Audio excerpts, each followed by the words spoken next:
Dehors, dedans, et dehors, et dedans. Et alors la porte, on fait moins la maligne, hein. Eh oui, et tu sais pourquoi? Parce que j'ai trouvé une solution, le bloc-porte. Regarde, cette chaussure de clown me sert d'arrêt de porte. Maintenant, je peux aller et venir en transportant mon matériel sans que les portes se referment. Sympa, non? Oh, toi, je suis sûr que tu voudrais bien avoir la même. Fastoche, il te faut une bouteille en plastique, une feuille de caoutchouc mousse et du sable. Tu peux trouver du sable sur une plage voisine ou bien demande à Vincent. Il en a plein son île. Tu es prêt? C'est parti. Trace des points sur la bouteille là où elle commence à se rétrécir. Découpe-la avec l'aide d'un adulte. Demande-lui ensuite de couper 2 fentes comme celle-là, une de chaque côté. Maintenant, nous allons utiliser le sable. Remplis la moitié de ta bouteille avec. Le sable va donner à la chaussure le poids suffisant pour garder une porte ouverte. J'en ai besoin d'un tout petit peu plus. Voilà, parfait. Pour que le sable ne sorte pas de la bouteille, replie le sommet comme ceci. Tiens-le bien et fixe-le avec de l'adhésif. Découpe un rectangle de caoutchouc mousse et pose de la colle sur un des côtés.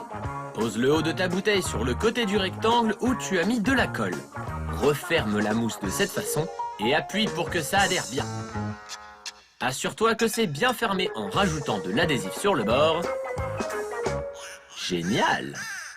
Bien, ça commence à prendre forme. On a fait la chaussure, maintenant il faut faire sa semelle. Et tu vas avoir besoin d'une vraie chaussure. Attends, je vais prendre la mienne. Et voilà. Comment ça, j'ai des grands pieds? Pas du tout. Bon, dessine le contour de la chaussure sur un carton. Et lorsque tu as terminé, découpe la forme. Et voilà ce que tu obtiens. Allez, on continue. On a la semelle de notre chaussure. Fixe la bouteille au niveau du talon. Pour donner une forme à ta chaussure de clown, froisse quelques morceaux de papier journal pour faire une grosse boule et fixe-la au devant de la chaussure. Parfait! Fabrique une autre boule plus petite avec juste un morceau de journal et fixe-la juste derrière la grosse boule. Tu vas obtenir la forme recherchée. Avec une bande de papier journal, on va renforcer le talon. Colle-la juste ici et mets de l'adhésif de chaque côté pour que ce soit bien solide. Si le devant et le talon sont trop bas, ajoute une autre boule de papier journal. Voilà, comme ça c'est bon. Je rajoute un peu d'adhésif. Et voilà, parfait. Recouvre le tout de papier journal et de colle spéciale Art Attack qui est faite, comme tu le sais, d'un mélange égal d'eau et de colle.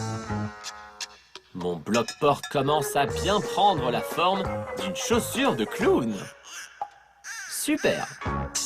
Il est temps de dessiner sur notre chaussure de clown géante. Et pour une grande chaussure, il faut un grand crayon. Non, je rigole. Allez, on dessine. Mets la chaussure dans cette position et dessine la marque de la semelle. Maintenant, décore-la à ton idée sans oublier qu'elle doit être bariolée et amusante comme les clowns. En parlant de ce qui est amusant, c'est l'heure de la couleur. Utilise du rouge, la même couleur que le nez du clown. Prends du vert pour peindre le devant de la chaussure. Et ces lignes-là. Et du jaune maintenant, pour que ça ressorte mieux. Peins la semelle d'une couleur voyante. De cette façon, tout le monde pensera qu'il y a un vrai clown qui retient la porte. Tada! Et regarde, c'est pas génial comme résultat? Et j'ai fait une deuxième chaussure. Vincent, un petit récap s'il te plaît. Tout de suite, Anto. J'allume la Coco TV et on regarde comment fabriquer un clown bloc-porte. Fais-toi aider pour découper la bouteille en plastique et remplis-la de sable. Ferme-la avec de l'adhésif et colle du caoutchouc mousse dessus. Dessine la semelle, découpe-la et fixe la bouteille sur le talon. Façonne une grosse boule de papier journal et une plus petite pour donner de l'épaisseur à la chaussure. Fixe-les avec de l'adhésif. Recouvre ton bloc-porte avec du papier journal et de la colle spéciale Art Attack. Mais n'en mets pas sur le caoutchouc mousse. Quand c'est sec, dessine les détails. Puis prends tes couleurs préférées et peins la chaussure. Voilà, elle est prête à garder ta porte ouverte. Super récap, Vincent, merci. Et tu me connais, j'ai créé d'autres blocs-portes. Voyons voir. Cette sorcière a jeté un sort sur ma porte, elle ne peut plus se refermer. Et regarde, la chaussure a un gros talon. Et j'ai pensé que s'il y avait une sorcière, il pouvait y avoir un lutin. Il a un super grand pied et un drôle d'orteil recourbé. Ah. Sympa, non? Ah, moi, personnellement, Oh non! La porte s'est refermée! Heureusement que Vincent n'est pas loin avec sa nouvelle création. Il va pouvoir m'aider. Et oui, Anto, comme tu le dis, heureusement que je suis là. Génial, mon Vincent, un bloc-porte en forme d'île. Fallait y penser, c'est super, j'adore. À toi de jouer maintenant. Prends une bouteille en plastique et du caoutchouc mousse et fabrique un super bloc-porte pour ta maison.